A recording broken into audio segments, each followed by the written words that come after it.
And today, special thanks to this company who was nice enough to send us this busy book. This is an educational activity book for toddlers. As you can see, ages 3+ for motor skills, color perception, hands-on ability, and sensory. So it's got this little seal. You can see the little Amazon sticker there.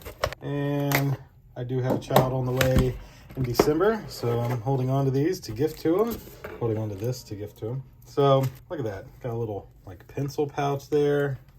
Nice, I like it. Then, oh, so it looks like it's, okay, maybe it is together. So here's some portions of it, and then, okay, so there we go. I see now, so everything is like Velcro-y.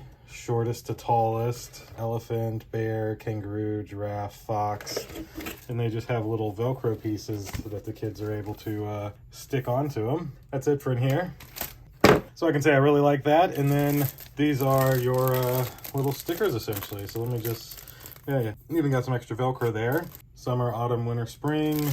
You got all the different, octopus and cucumbers and elephants, and I really like that. I think this is amazing. So I think this is a great learning item for kids, especially preschool kids. So I'm going to pass this on to either my daughter or son, whichever one I'll be having. This was just an unboxing to show you what you get here and kind of what this looks like. Which, as you can tell, you got your alphabet, your numbers, your shapes, short to tall, the weather, zoo, patterns, feelings, how many, the seasons, parts of the face, and colors. Very, very cool. Really like that. Thanks again to the company who was nice enough to send this to me to unbox and show you. Thank you all for watching. We'll see you in the next one. Deuces.